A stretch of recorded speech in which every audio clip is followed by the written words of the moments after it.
Imagine walking down a muddy lane in 14th century England when suddenly a loud, piercing shriek echoes through the village. This is the hue and cry, and by medieval law, you cannot ignore it. If you do, you face a massive fine. Everyone in sight must drop their tools, grab whatever weapon is handy, and hunt down the fleeing suspect. In a world without a modern police force, the entire community is the police, bound together by a system of collective responsibility that makes tracking criminals a deadly civic duty. Once the hue and cry is raised, the hunt is on.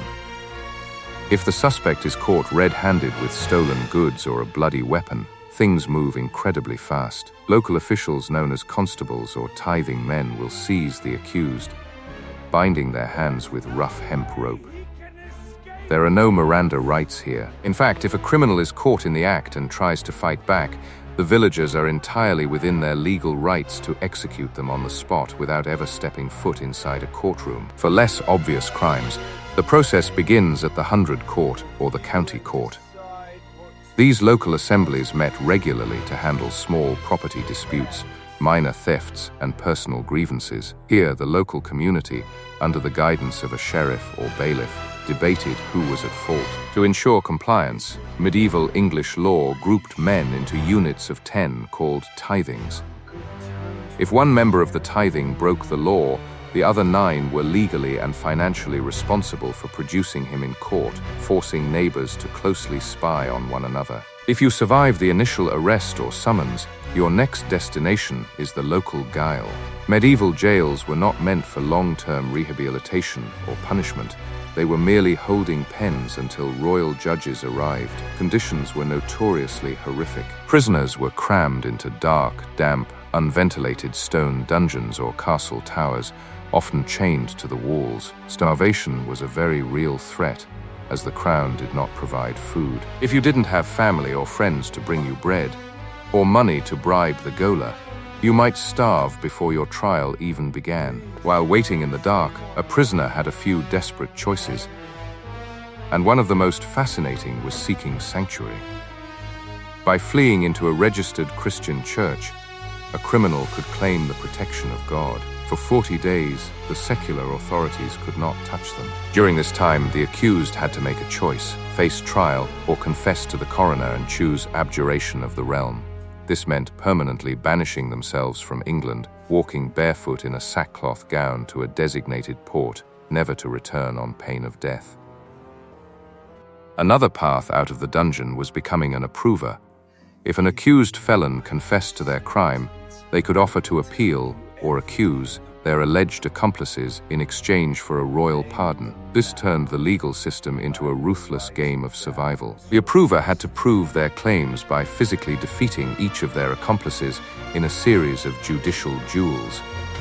If the approver lost even a single duel, or if the court found their accusations to be false, they were taken directly from the combat ring to the gallows to be hanged. For those who didn't find sanctuary or become approvers, justice eventually arrived in the form of the general eyre or the assize courts. These were royal judges sent directly by the king to tour the counties and clear out the jails. The arrival of the royal judges was a massive, high-stakes event that transformed the local town. The courtroom was set up in a large castle hall or guild hall, packed to the brim with anxious locals. The atmosphere was thick with tension, as the decisions made here carried the absolute weight of the king's sovereign authority. Before the trial could officially begin, the accused had to face the grand jury. This was a panel of 12 to 24 respected local men from the 100 or neighborhood. Their job wasn't to determine ultimate guilt or innocence, but to decide if there was enough evidence or local suspicion to formally indict the prisoner. They listened to local rumors, reputation, and initial testimony collected by the coroner. If they believed the accusation held merit, they presented a true bill, officially sending the prisoner to face the petty jury for the final verdict. Once indicted, the prisoner was brought before the petty jury, consisting of 12 local men who often already knew the defendant or the facts of the case. But first, the prisoner had to agree to put himself upon the country, meaning agree to be tried by a jury. If a prisoner stubbornly refused to plead, the court couldn't proceed. To force a plea, they used a horrific torture called peine forte et dure. The prisoner was stripped, laid on the stone floor, and heavy iron weights were piled onto their chest until they either pleaded or were crushed to death. For those who did plead, the trial itself was shockingly brief, often lasting only 15 to 20 minutes. There were no defense lawyers, no prosecution lawyers, and no complex rules of evidence. The prisoner had to speak for themselves, defending their life on the spot. They would face their accusers directly, arguing against the charges while the 12 jurors listened. The jurors didn't sit passively like today. They were expected to use their own personal knowledge of the local gossip and the defendant's character to make their decision. In earlier medieval times, before juries became the absolute standard, if a human court could not decide a case, justice was left entirely to God through trial by ordeal. One of the most common methods for commoners was the ordeal of hot iron. The accused had to physically carry a glowing red-hot iron bar for a distance of exactly 9 feet. Their hand was then immediately wrapped in heavy linen bandages by a priest, sealing the wound away from the world while society waited for a divine sign. 3 days after the iron was carried, the courtroom gathered inside the church for the reveal.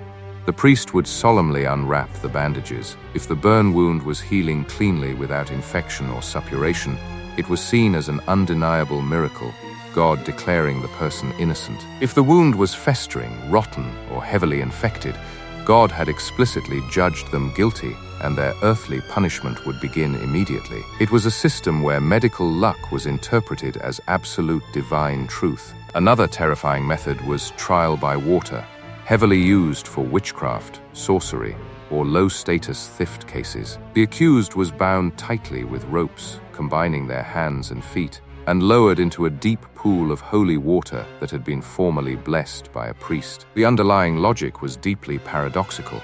Water, being a pure element created by God, would naturally reject the wicked but accept the innocent. Therefore, if the suspect floated helplessly to the top, the holy water was rejecting them, proving their guilt. Conversely, if you sank straight to the bottom of the deep pool like a stone, you were proven completely innocent. The pure water had accepted you. However, this presented a highly dangerous logistical problem. The guards on the riverbank had to act incredibly fast, pulling the heavy rope to drag you back to the surface before you actually drowned. Many innocent people survived the legal judgment of God only to suffer severe lung damage or die from asphyxiation right after being cleared.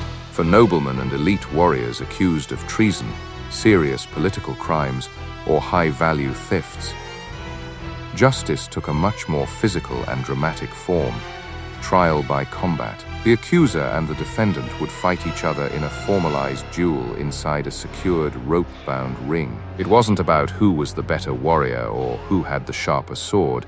The core medieval belief was that God would physically intervene on the battlefield to give supernatural strength to the righteous party and strike down the liar. The fight continued relentlessly until one man surrendered or died. In this system, surrendering was not just a military defeat.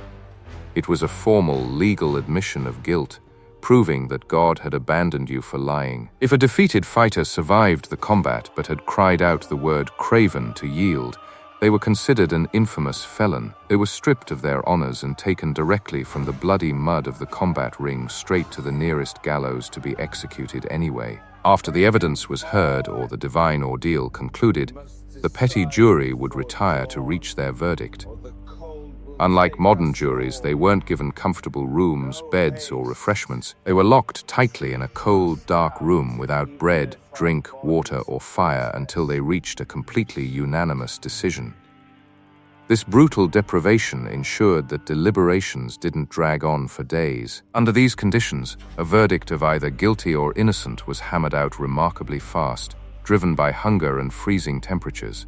If the jury returned with a verdict of not guilty, the relief was instantaneous but highly conditional. The prisoner was technically free, but they still had to pay a specific fee to the gaoler for their release and room. If they couldn't afford this jail fee, they stayed right back in the dungeon. Furthermore, an acquitted person still had to face their community. In a tight-knit medieval village, if your neighbors still suspected you of the crime, your daily life, social standing, and livelihood could be utterly ruined regardless of what the official law decided. If the verdict was guilty for a felony like theft, robbery, or murder, the punishment was absolute: death by hanging. There were no long prison sentences. The condemned was marched through the crowded streets to the local gallows, surrounded by a roaring, jeering crowd. The execution was a massive public spectacle, designed to terrify the populace into obedience. The prisoner would stand on a shaky wooden ladder or cart, the noose secured around their neck,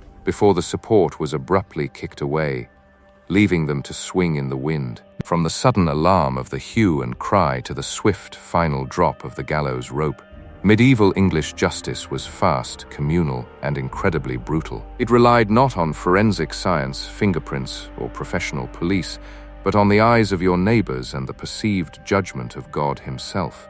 Whether found guilty or innocent, stepping into a medieval courtroom meant putting your life entirely on the line. Next time you think modern legal proceedings are stressful, just be glad you don't have to carry a red-hot iron bar to prove your innocence.